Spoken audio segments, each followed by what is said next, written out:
ஒரு சினிமா துறையில இருந்து ஒரு கட்சி ஆரம்பிச்சிருக்காரு. இப்ப அவருக்கு அந்த தேர்தலுக்கு என்ன சொல்ல விரும்புறீங்க? அவர் கட்சி சார், இந்தியாவில் அரசியல் கட்சி ஆரம்பிக்கிறதுக்கு ஒரு ஜனநாயக நாட்டில் எல்லாருக்கும் உரிமை இருக்கு.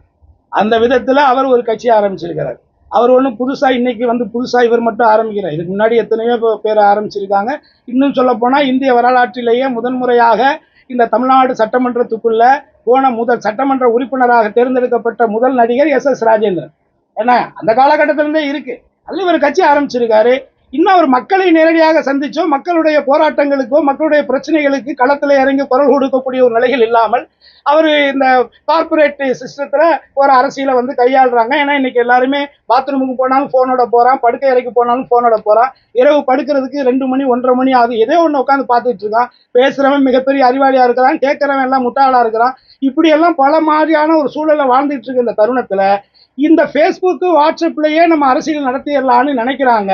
அது எந்த அளவுக்கு கைகூடும்னு எனக்கு தெரியல. என்னை பொறுத்தவரை தமிழகம் நல்லா இருக்கணும், தமிழ் காக்கப்படணும், தமிழர்களுடைய வாழ்வு போற்றப்படணும் நினைக்கக்கூடிய ஒவ்வொருவரையும் நான் வரவேற்கிறேன்.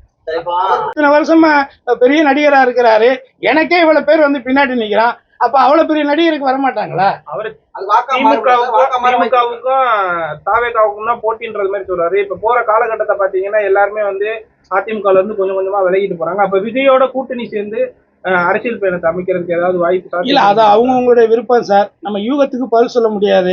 என்னை பொறுத்தவரை இங்க நீங்க யாரெல்லாம் கூட்டணிக்கு போவான்னு நீங்க நினைக்கிறீங்களோ அவங்களுக்கு நிச்சயமா ஒரு அரசியல் புண்பலம் இருக்கும், ஒரு அனுபவம் இருக்கும்.